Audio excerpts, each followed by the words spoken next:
guys, let's talk load securement a little bit.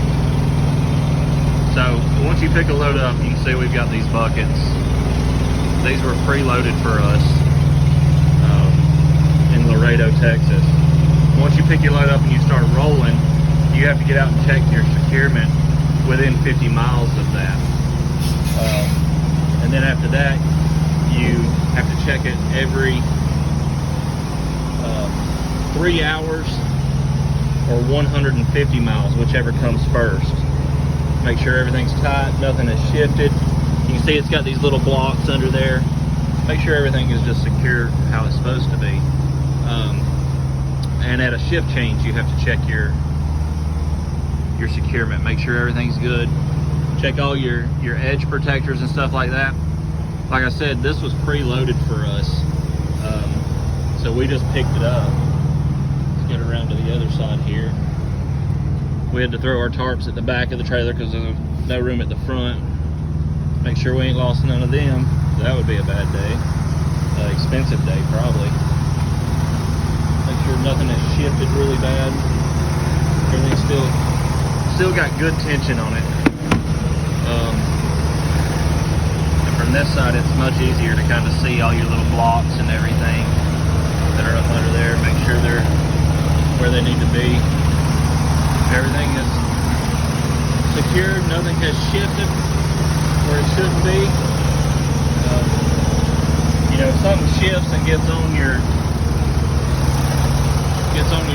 straps, a sharp edge on your straps, you can cut that strap. And then if something was to shift and get over the side of this rail here, anything past the side of this rail is considered an oversized load.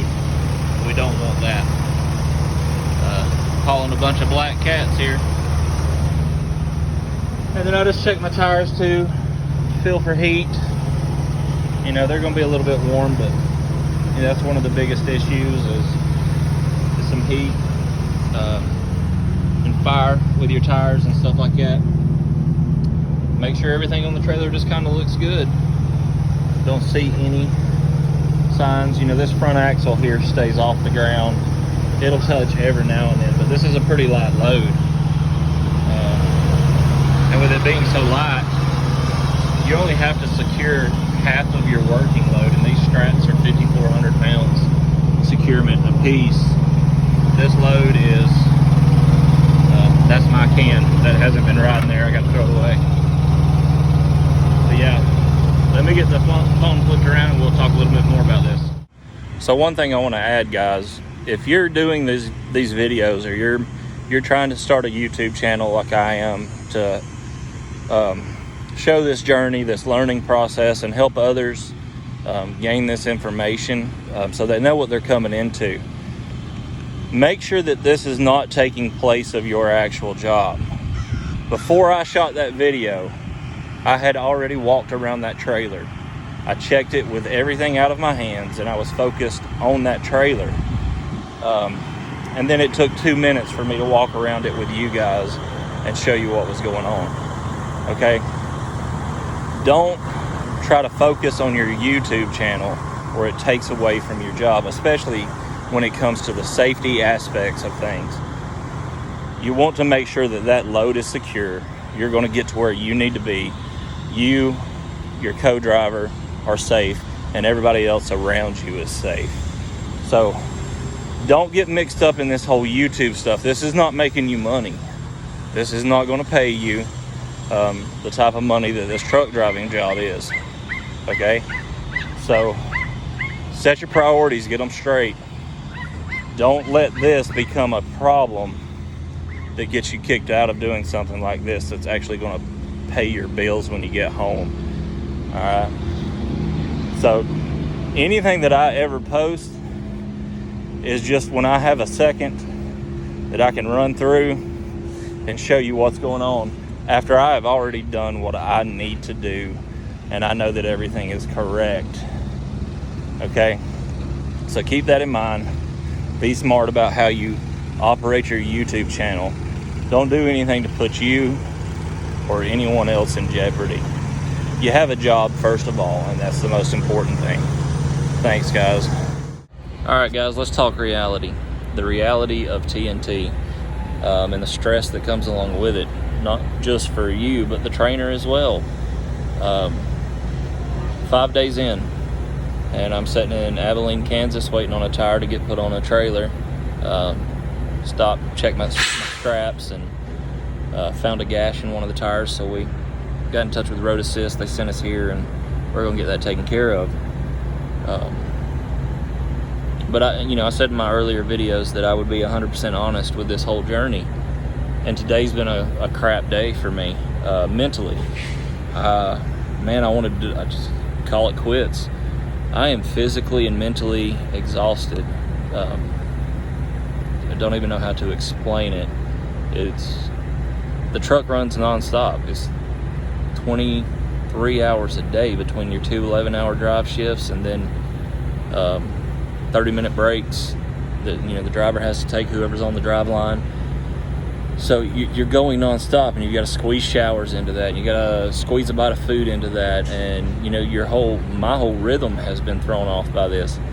I got to talk to my granddaughter. I saw her on video chat this morning. She's 3 months old. She didn't talk back, but she tried. That tugs on the heart wrenches a little bit. You just kind of, is it worth missing this? I talked to Leslie, my better half, and is it worth being away from her? I miss home, which I think everybody does at some point. And I told my trainer about it. I talked to her when she got up, and I'm a brutally honest person. I say what's on my mind. People have the option to like it, love it, or leave. And I told her what was going through my head today, and she made a bunch of valid points. Why did you start this journey? Why are you doing this? And the end goal is still worth it. I'm just tired today, struggling to find a rhythm that works. This is a massive change for my life, period. And missing home is hard too sometimes, but this is going to benefit my family greatly. So sacrifices have to be made, and it will get easier. It'll get easier when I'm on my own truck. That's the end goal, and to make the type of money that my trainer makes when she runs solo.